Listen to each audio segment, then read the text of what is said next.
And what David do when I popped his brother in his face? Nothing. He stood there and looked at me like a big fat pussy. That's what you say. Maybe you're okay with it, but other Mexicans are not okay with it. They're not okay with it because who's interested of seeing Canelo Alvarez with John Ryder? I'm not interested. Not me. Thank God they're doing it in Mexico because they're not going to buy no pay-per-views. Right. So they'll take anything over there. You think somebody, if it was in Vegas, you think somebody, Vegas would be, the ticket would be like $20,000, $15,000. You think somebody in Mexico for ringside is going to pay that? No. So see, that's why he's taking it back to Mexico.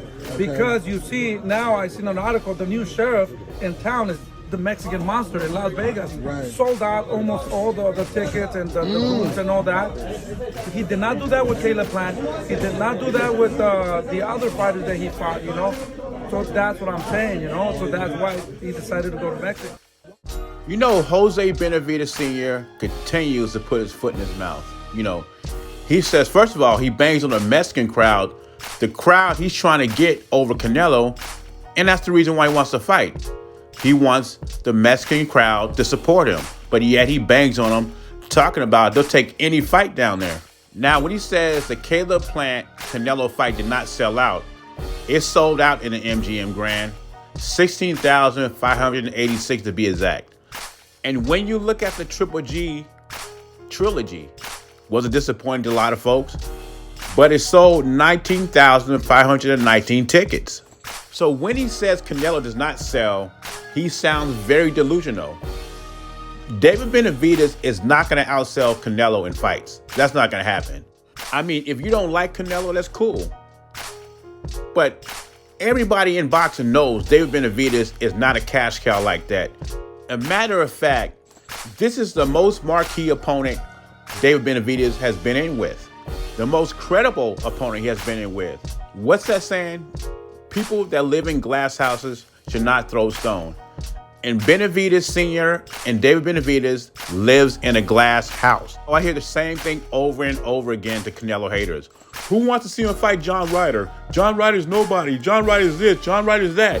John Ryder's a #1 contender. He's a mandatory. You hear the same thing about Crawford fighting Alexis Rocha, which I think Rocha's a very quality fighter.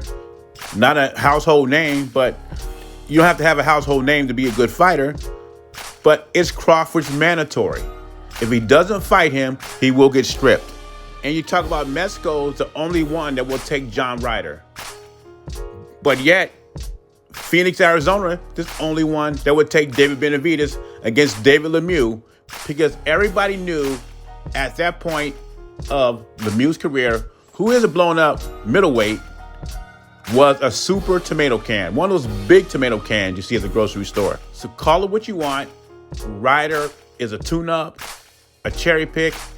You can also call him a Mando. And by the way, I like David Benavidez, but his resume is full of cherry picks and tune-ups. Now, the obvious answer everybody knows, even Canelo haters know, David Benavidez is not up to Canelo's level as far as pay-per-view sales or selling fights. My question is, do you think David Benavidez has the potential to be the next Mexican superstar in boxing after Canelo hangs him up? I have no idea. I'm on a fence on it. I know one person that think he's already there, and that's his father. Leave your thoughts and comments below. JBZ, I'm gone.